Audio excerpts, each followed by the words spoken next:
نحمده ونصلي على رسوله الكريم اما بعد فاعوذ بالله من الشيطان الرجيم بسم الله الرحمن الرحيم رب اشرح لي صدري ويسر لي امري واحلل عقدة من لساني يفقهوا قولي۔ قرآن پاک کی اس آیت کی روح سے مسافر کے علاوہ بیمار کو بھی روزہ نہ رکھنے کی رخصت دی گئی ہے، لیکن بیماری کیسی بیماری ہو جس میں انسان روزہ نہ رکھے؟ یقیناً وہ بیماری جس میں روزہ رکھنے پر بیماری میں اضافے کا اندیشہ ہو یا جان جانے کا خطرہ ہو۔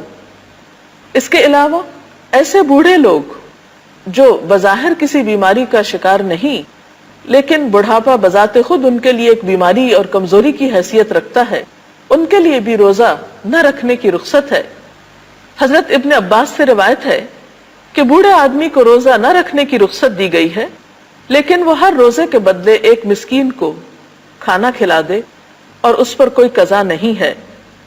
اور بیمار شخص اگر صحت یاب ہو جائے تو عام دنوں میں وہ اپنے روزوں کی قضا رکھ سکتا ہے، یعنی گنتی مکمل کرنا ہوگی، جیسا کہ اس آیت سے بھی پتہ چلتا ہے۔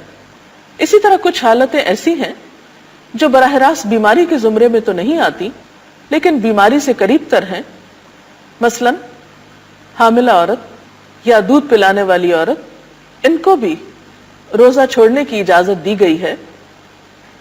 حدیث میں آتا ہے، حضرت انس بن مالک سے روایت ہے، نبی صلی اللہ علیہ وسلم نے فرمایا، اللہ تعالیٰ نے مسافر کو روزہ مؤخر کرنے اور نصف نماز کی رخصت دی ہے، جبکہ حاملہ اور دودھ پلانے والی عورت کو روزہ مؤخر کرنے کی رخصت دی ہے، یعنی ایسی خواتین بھی اس حالت میں روزہ نہ رکھیں لیکن بعد میں وہ اپنے روزوں کی قضا دیں۔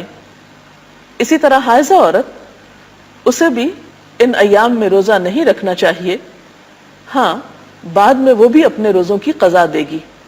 تو یہ چند ایک صورتیں ایسی تھیں جس میں ہم دیکھتے ہیں کہ اللہ تعالیٰ نے اس فرض کی ادائیگی میں لوگوں کو رخصت دی ہے۔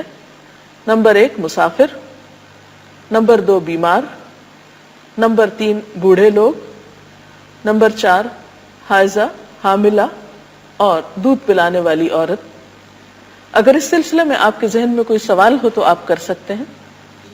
میڈم یہ سوال ہے کہ اگر کسی شخص کی بیماری دائمی ہو اور وہ قضا بھی نہ رکھ سکتا ہو تو پھر وہ کیا کرے؟ بات یہ ہے کہ اگر کوئی شخص کسی ایسی بیماری میں گھر گیا ہے جس سے اسے کبھی بھی صحت کی توقع نہیں، تو اسے چاہیے کہ وہ رمضان میں ہی اپنے روزوں کا فدیہ ادا کر دے، اور ایک روزے کا فدیہ ایک مسکین کا کھانا ہے۔